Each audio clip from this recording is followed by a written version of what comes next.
Hello everybody, my name is Drake. And I'm Grant. And together we are JOJO Overdrive. It's chapter time. Chapter 13, the absurd event that happened to me that year. Absurd events. Absurd is not how I describe it, but you do you. I think it'd be more accurate if it was like, harrowing event. Yeah, yes. The traumatizing event that happened to me that year. Remember to put your thoughts about this chapter in the comments. We like discussions, and this is a very, very heavy chapter, by the way. So we're gonna be talking about all the stuff in this chapter. So if you don't like that, probably shouldn't be reading JoJo. That's probably not. If you are for some reason starting at part 9 and are like, this is too much, this is your sign to drop out, probably. Honestly. I mean, I think it's fair if someone feels like it's... No, it is. I'm just saying that... A lot. This kind of stuff isn't abnormal for the series. It's a bit more intense, this chapter, compared to other instances in other parts. I'd argue the only, really comparable, fully comparable was part 7 near the end. Yeah, with all that stuff with Lucy. Valentine. Yeah. That was really bad. No, but anyways, this chapter gives us a lot of character development for Dragona. That's pretty much like the main establishing thing. Is that this covers the initial traumatic event that spurred on the development of the sibling stands. Yeah, which I think is really cool. This was important. This was kind of a good placement for this, I think, especially because I don't know if there would have been another chapter to make it more organically fit in. So it's good to have it now. Good stuff here, and I got a few theories deconfirmed and all that with their dad. We'll talk about that. Yes, later. but also maybe some other theories confirmed. Definitely. There's a lot of stuff to talk about. But before we get fully into it, we do have to mention the current event of the millennium that Akira Toriyama, creator of Dragon Ball, has passed away. And as you know, we are big Dragon Ball fans. We had the whole April Fool's video. Dragon Drive. I feel like we got to bring that back sometime. April's around the corner, so I feel like it would be disrespectful to do something on April Fool's Day. But who knows? I don't know this year. But I think it's one of our least viewed videos. So if you want to have a chuckle, go back and watch that one. That's a fun one. Dragon Ball Chapter 1. We've been going through all the movies, which have been that's been fun. The influence of Toriyama on Araki, that's definitely there. Definitely. There's plenty of stuff. But anyways, thought we'd mention that because that's important current event. But anyways, on to the chapter. And right away we get 4 years earlier. So this would be when Dragona is 14 and Jojo is 11. That sounds correct. Right off the bat here, he's clearly modeled Dragona's design off of Yeah, I said Harina. Don't you can't say that name here. That is Giorno's pre-blonde design, which a lot of people have connected it to. The hairstyle especially looks very similar. There's one panel later on with Dragona side by side with Jojo that really looks like a panel from part 5 where it shows Giorno next to his dark-haired self, and that really kind of shows that I feel like they're supposed to be kind of two parts of Giorno, if that makes sense. He's split. It's people were theorizing about a dual Joestar pair for this. We even were saying that in our which it isn't the exact There's clearly more focus on Jojo being the primary, but it is interesting to see that these two are clearly connected at the hip. The sibling dynamic is great. It's interesting that Araki didn't give Dragona a Joe name. Yeah, that's very interesting. That's intentional. That's definitely intentional. That's why it feels like Jodio is more of the main JoJo, like Joestar characters, because he actually has JoJo, while Dragona, as far as we know for now, we'll probably get like a middle name reveal, like freaking like 30 chapters later. Dragona. Has there ever been a character that's had a middle name? Dragona JOJOLands Joestar. Just later on, that would be really funny. But anyways, then we at the beginning, Dragona makes an enemy with this bitch, like, and then I'm not gonna go into full detail because I don't know if YouTube will be happy with me, but a lot of stuff goes down on the bus here, and it's much more explicit and graphic, even with the dialogue itself. Not sure if that's the translator's choice or anything, but we'll take it at face value. Than previous parts, it's a much more, I don't want to say realistic depiction of sexual assault or anything like that,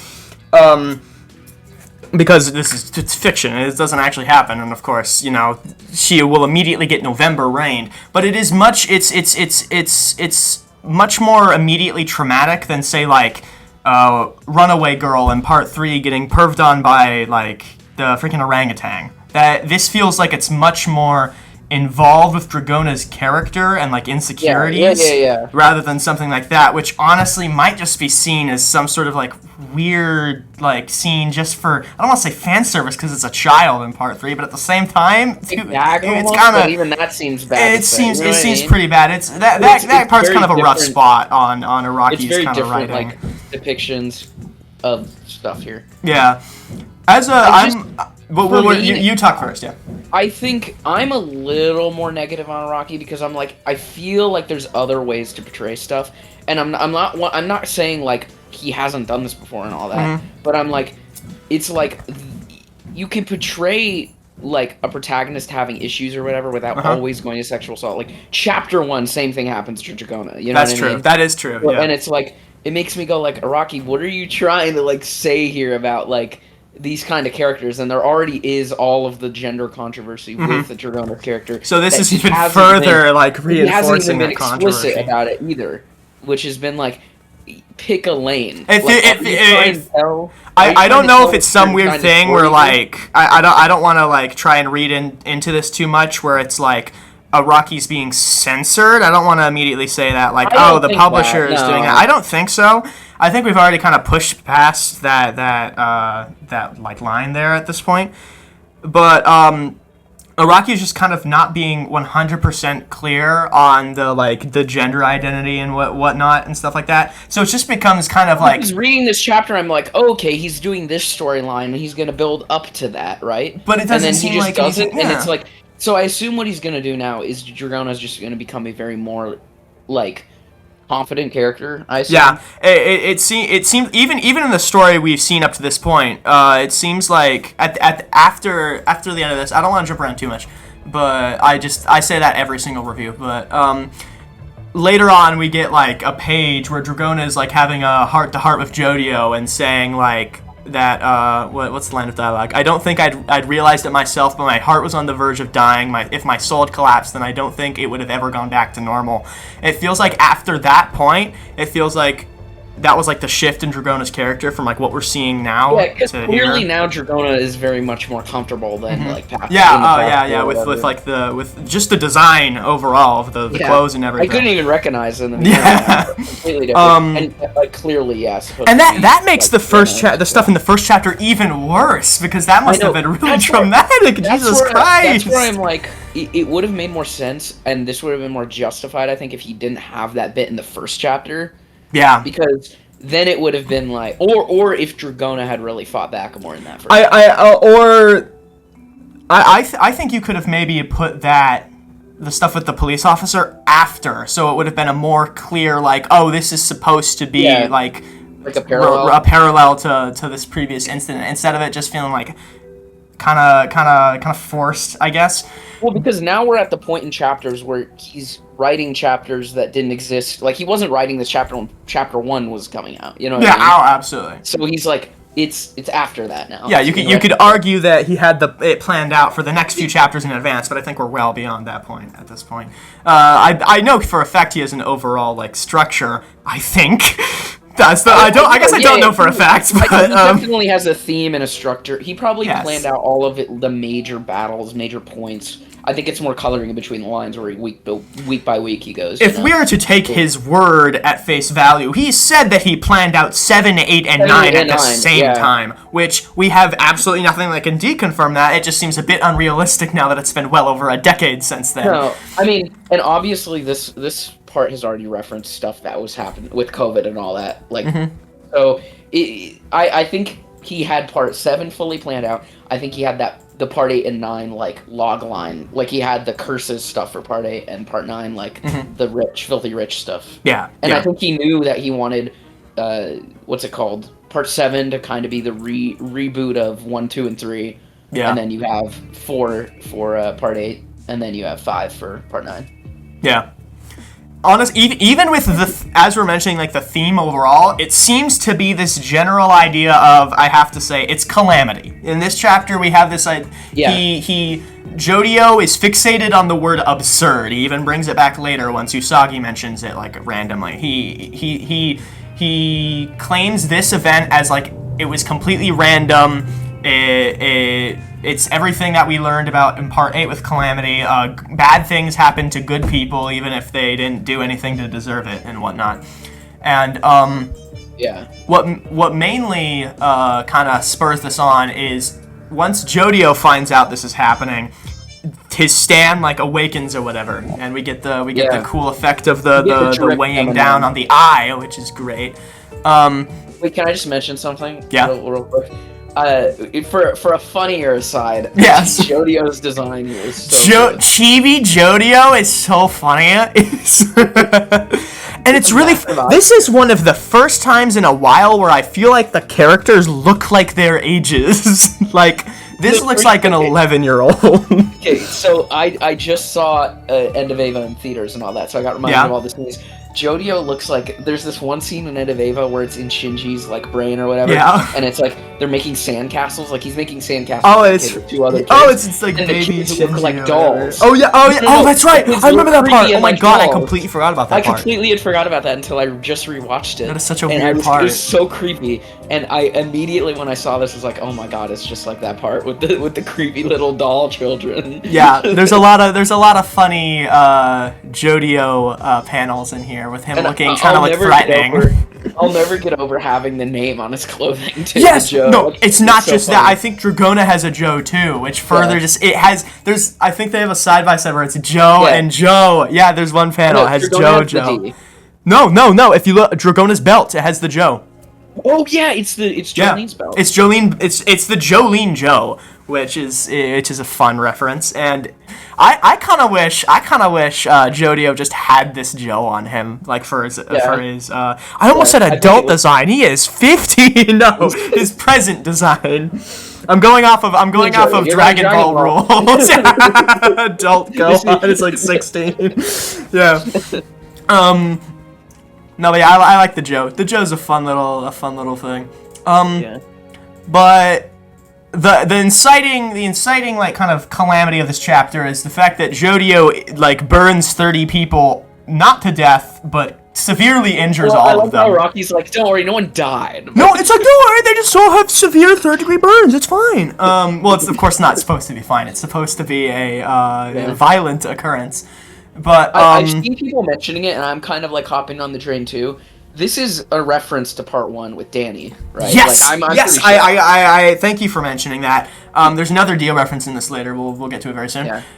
But the fact that he has Dio in his name and he's supposed to be kind of Giorno or whatever, and the fact that he's burning these things, that's Danny. That's obviously just supposed to be like a Danny. The whole chapter is if there was any like, you know, people just saying like, oh, Jojo doesn't really mean anything, it's just an Easter egg. I think this chapter put that to rest. And really, personally, I think you could still like work around it and say, oh, it's just like a coincidence. I don't know. I think these are obvious connections. It's like, it's clearly trying to tie it together. I just think, I think the whole part with Jojo is great here. Yeah, that's great. Very, very. We've been kind of escalating from 7, 8 to 9 the violence of like the main Joestars. Honestly, since like part 6 onwards, we've been getting like increasingly more like brutal depictions of the main Joestars. Starting off compared to like part 1, Jonathan like super gentlemanly and everything like that, to Jojo now, it is like night and day at this point. It is pretty crazy. Jojo has no mercy at all. I think that makes him more unique, though, like, in terms of going all the way through there. It's funny in their room. I mean, obviously, they're always going to have stars for the, for Joestars and stuff, but the star very much reminded me of Part 6 Jotaro's outfit. Yeah, I mean, it's like, it's again, stars can only look so different, but it looks, like, pretty similar to his shirt. Yeah, no, I understand what you're saying. That's a fun little thing there. I remember when I was looking through, I was seeing if there's any other Easter eggs in their room, and I don't really think there's anything else. But... No, I don't think so personally. And then we get to Jojo's dad. Finally, after so long, I don't even think we get a single line of dialogue from him. No, we do not. I thought he talks here. No, it's just Barbara Ann talking. Yeah, you see, look at the panels, the word bubbles and whatever. They're only going from her. Two things to note. One, he kind of looks like new Joseph, which is kind of funny. I was gonna say, he looks. I mean, his face is like identical. You could see the little part where he has the I don't think it is, because that would be I think it is. You can see the buzz cut, and you can see the like pointed. It's obviously not him. Their grandfather is Joseph, but the design. Yeah, I was about to say that would be very weird. That would be very Iraqi style. Remember, they already showed the time the what's it called, family tree in the first. Yeah. No, it's just shorthand for him being to say, oh, it's his son. It's his. Yeah. I have a theory about this. But he is very. It could be this could be a coincidence, but he's pretty much wearing the exact identical outfit of early part 1 Dio with the suspenders and everything. Yeah. It is practically the same. It's like identical. You could just say it's a guy wearing suspenders. That's it. Like, you could say that. Like, I wouldn't blame you. But with like the white shirt, dark pants, and it's the same thing. Typically, the suspenders is where I'm like, that's not of something. I don't remember. Like, there's of course, I guarantee there are other characters that have worn it, but like this at this specific set, right after we got like a Dio parallel just earlier, it really feels like something's happening here. Okay, I have another theory. What's your theory? Do you think that, or this is more like a comment, but do you think his design is kind of like early Diavolo, where it's a disguised design? Like his designs, he'll show up later and have a complete interesting. Because if you remember, the original Diavolo design had like a buzz cut too. Yeah, kind of how you could also interpret it as the hair being tucked back, whatever. There's a lot of things about hidden Diavolo, but later on we're also going to talk about Howler, which is a King Crimson. Honestly, we might just want to bring up Howler now because we're at Jojo's dad. This is the big part I wanted to talk about.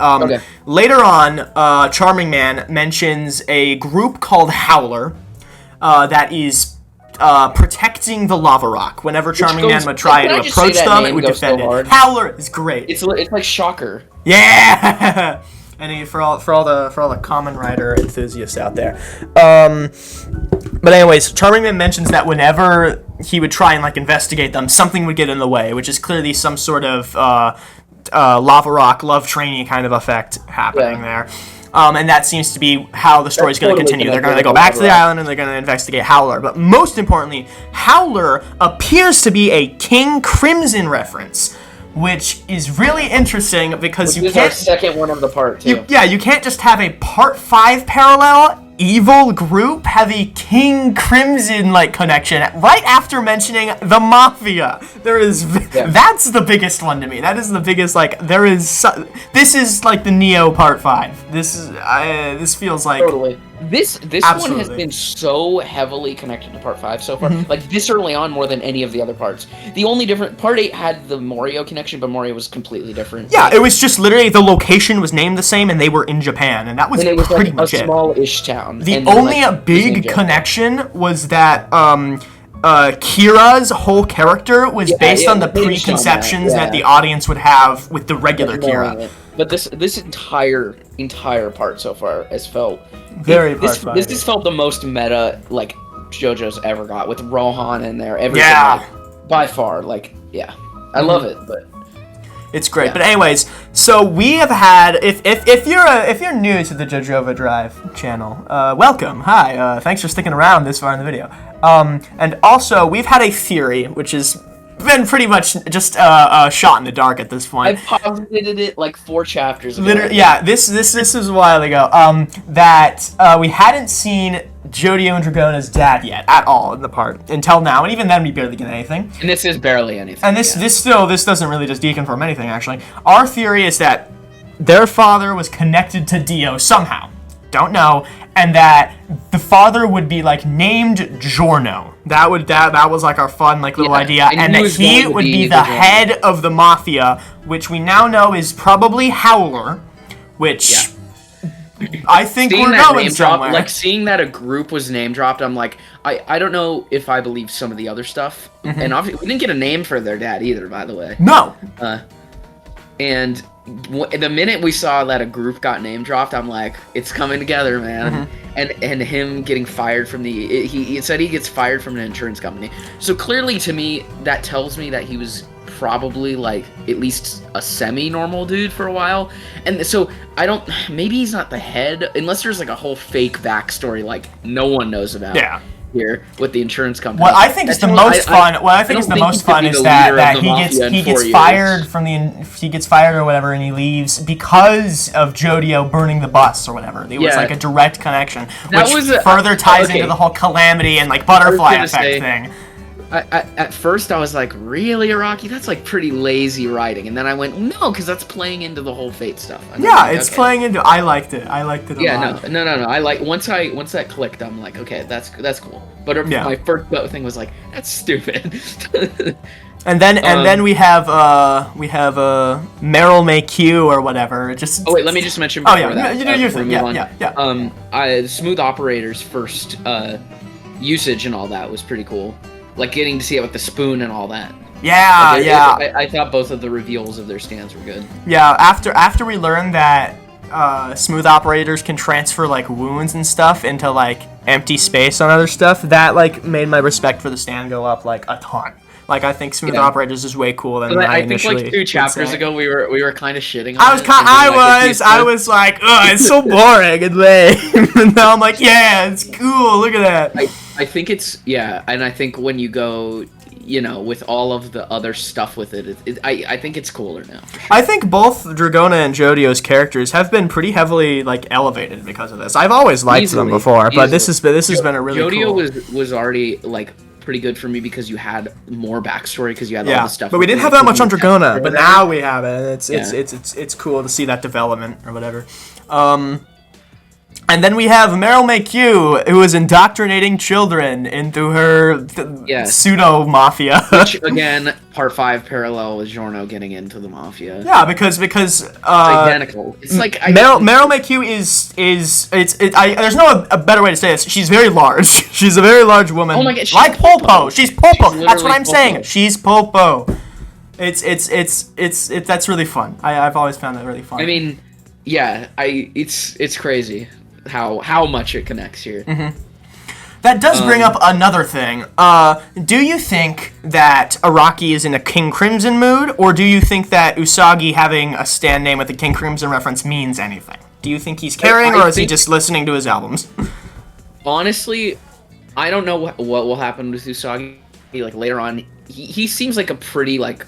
I don't think he's gonna be a villain or anything. That's why. So I think that might have just been like, hey, it's like a part 5 parallel, but not more than that. I'm still on the I'm on the Paco's a traitor train still. I'm on that.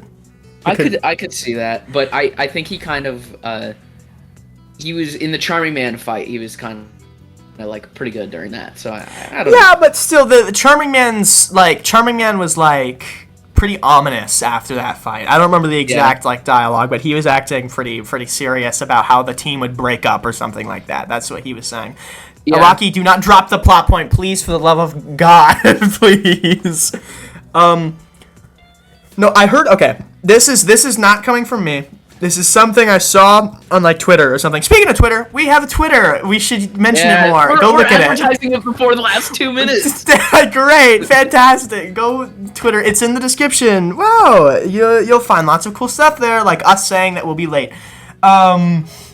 Anyways, I saw someone on Twitter, apparently, just food for thought, but Mate Kudasai is, I don't know that much about King Crimson, not the story of King Crimson in the real life world. Mate Kudasai was off of like one album or whatever, or is one album, I don't remember.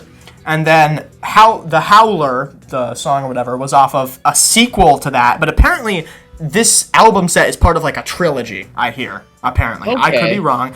What's the other album's name? Don't remember the name. I just saw this, I liked it, I was like, that's really interesting. So just look up Mate Kudasai on like Wikipedia and then just go down like a rabbit hole, I'm guessing, and you'll find the set. Apparently it's like a trilogy of, it is albums. I'm trying to remember if it was singles or albums. No, I think it's 3 albums or whatever. I saw it was one album cover was red, one was blue, one was green. It was like a whole like shtick, like Weezer, like Weezer. Yeah, like yeah. So that could lead into something. I don't know. Ooh, what if they are setting up the Usagi's a traitor thing? But remember how that was a huge thing for a while, and then Usagi kind of redeemed himself when everyone thought he left, and then he came back. What if that was a fake out? What if that was like faking us into trusting him more, but his actual real goal has been something else the entire time? We're gonna go back later, and then it's gonna flash back to when he drove away, and then in that time that he was away, he's gonna meet to Howler. Yeah. Oh my God, we're connecting the dots. Now as if this isn't. Yeah, I know. Also, another Rohan mention in this chapter. Whoop whoop. Let's go. We're not only a mention, an appearance. Does he have an appearance? I don't remember. Yes. I'm scrolling. Yeah. Oh, he's there. I see him. It's his back, but he's there. God damn it, Rocky. Please. There's literally only been, if you count the mention of there being a guy at the villa in the first chapter, every single chapter except one has had him in it or a mention.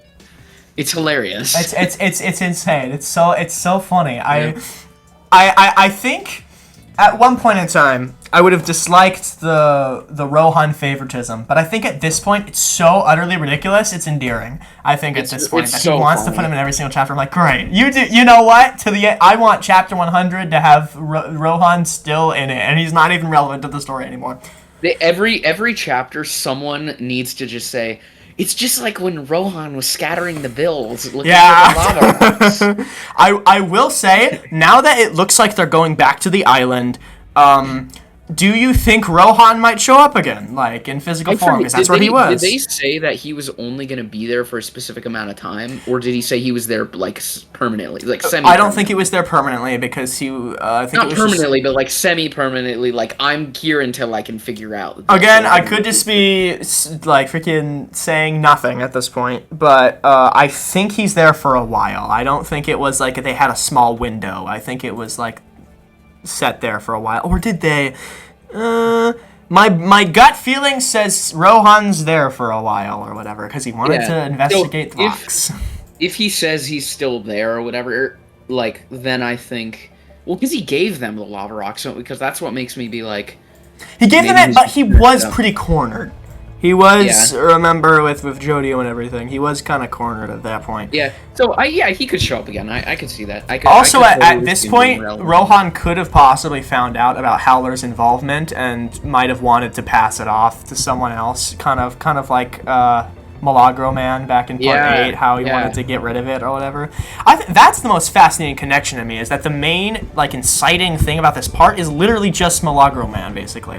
You know what, I think Rohan 100% shows up in the flesh again. I think he even mentioned something about there being another, like, because remember he talks to Jojo and he's like, I don't trust your partners or whatever. Yeah, because that's okay. It feels like Araki's mentioning it so much that we're not supposed to trust the team being together. It feels like my bet is on Paco or Usagi. That's it. There's no way Charming Man, because they just got him in, and that would be way too obvious. Dragona at this point just feels like absolutely not. It would never happen. It would be pretty insane though. That would be a nutty it wouldn't be villain relationship. It wouldn't be Dragona. Yeah. If they were gonna do that, they would make Jojo be the one to betray the group. What if that's what happens? Going Yeah. pretty wild here. What if we have our main character to villain arc or whatever start Walter here? White? Whatever. Now, We already have the Breaking Bad references. Like the here. Breaking Bad.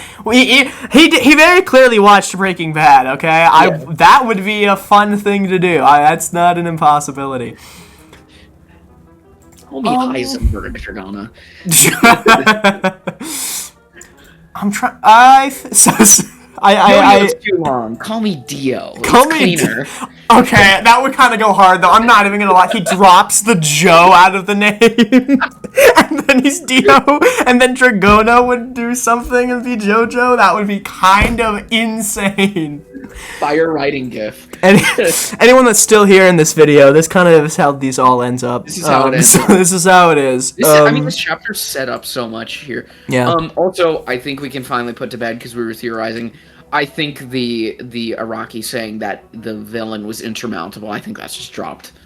I'm not sure. I think the fact that they're going back to the same island implies that But it's not this the entire same- thing was treated as like one It's thing. not the same operation, though. It's not the same but it kind of is though. It's not to get the diamond anymore, but it's like a change of plans. Like every heist story has a change of plans, right? Yeah, but Every they good one. clearly they don't have to do anything else here. They can be done, you know. But they then- got the. I don't know. I still see it as being able to interpret it. I think it was just. I think it was might a be classic, also like, a meta stay tuned thing. next week. I personally, this is the last thing I'm going to mention about this. I think personally that it could still refer to the same thing because there's a big theme here of like the butterfly effect and stuff like that. I think when Jojo says that the operation would inevitably like fail no matter how many people we had there, I think it's because of something in the future where them going and getting the lava rock caused all of this. All right. The narration at the beginning is obviously from the future. We don't know exactly what happens or whatever. I think it's Jojo in retrospect connecting the dots together and him determining like the moment I like burned down the bus caused all of this, and the moment that we went to the island caused all of that. Right? Can we? Yeah. I feel like that could make sense. I don't think that was Araki's initial plan. I will say. I don't think it's dropped. I just think it is altered. I think that's usually what he does with these kind of things, except for the one time that he did it that will not be named because otherwise I will get sad. But anyways, that's my thoughts about that. That is what I think will happen. I also at the end it's interesting. It says the new prey is right. I guess because they were going after the land or whatever. They're going. Yeah. This plan here is interesting. That I assume what Marilyn Q is positing is that if they own the land rights, it will automatically return to them because that counts under the lava rock. So that's what I assume because. Oh my god, they're making the JOJOLands. Oh my god. They're owning the land. Oh my god. God damn it. I don't think anyone is connected to that. They're gonna own the land, the rights to the land, because they're making the JOJOLands and they're taking over the island of Hawaii. Oh my god. And then Araki, and then Jojo stabs him in the back, and that's how he gets rich. That's how he gets rich. That's what I think. Okay, new theory. New theory. They're gonna own the whole island of Hawaii. That's it. Howler, though, is going to be the main villain faction. That's what it seems like. And if it is, great. That's a great villain name. An infrastructure development company. Hey, last part we got doctors, so... And that didn't even have a name, so we just had to call them rock doctors the whole time. I'm glad we have a name here. That's fun. The real villains. Realtors. I mean, this chapter did so much of, like, getting me hyped for the future. And, like, did so much character We're work. very clearly entering the next phase of the JOJOLands. We've exited the prologue. We have all our setup. We have a new cast member and everything. That was unexpected. We got a group of 5. How fun. Also, I gotta mention the way that they refer in an advertisement that they had for this chapter. They refer to it as Team Jojo or whatever. That's fun. And it's like apparently the way it's like stated is exactly like identical to how they say Team Bucciarati in Part 5. Oh, like really? An inflection or whatever, something that's like identical. Oh, that's fun. I read that on Twitter, so maybe it is. I haven't seen that, but I could posit that. All right, but I think that's all we have to say. I don't have anything else to say. That covered most of it. I guess I should just say, do we think Jojo's dad is like involved with Howler? Yes, I feel like it's pretty. Especially that he was involved with like insurance or whatever. Now that they're going into other weird factions. For Howler, yeah, that's what I was saying. It's not impossible that when he left, he went like somewhere else. You know what I could see this kind of being like? What if, I mean, because originally we're like, he's going to be the leader of it or whatever, but as I mentioned before, 4 years is not enough time for someone with no knowledge to become, like, the leader, I don't think. That's what happened with Jorno. Jorno did it in 2 weeks. Yeah. Jorno went from not knowing how it works to the leader. Idea of, like, their dad could just be a grunt for them. I genuinely, I think either way would be fun, but I think this chapter puts even more credence into our stupid little theory. That probably won't be true, but this is like kind of a random connection, but I almost think of it in like Gen 3 Pokemon games when your dad in the game is a gym leader. Yeah! But he's not, I get the connection. He's not an Elite Four member, he's just a gym leader. He's just a gym leader. No, I get what you're saying. I think it'd be cool later on if maybe he's not even like all that bad of a guy. He's just trying to make money or whatever. Like he's so like kind of in a weird like vaguely connecting way, like Sandman/Soundman was in part 7. Yeah, he was kind of like except not after what they did. Not after he kind of did him dirty, but at least he got a good fight at the end of it. So, but something like that where maybe he's like he's like kind of gets conflicted because like his children are attacking them or whatever. Yeah, that'd be fun. All right. Well, what do you guys think about this chapter? Lots of stuff to talk about. Put in the comments, do the subscribes, and do the liking of the video, as they say. We'll for sure have a video before next chapter too. 100%. Yeah, that'll be. Yeah, I feel like there's enough stuff. Yeah. Okay. Thank you everybody for watching. This has been JoJo Overdrive, signing off.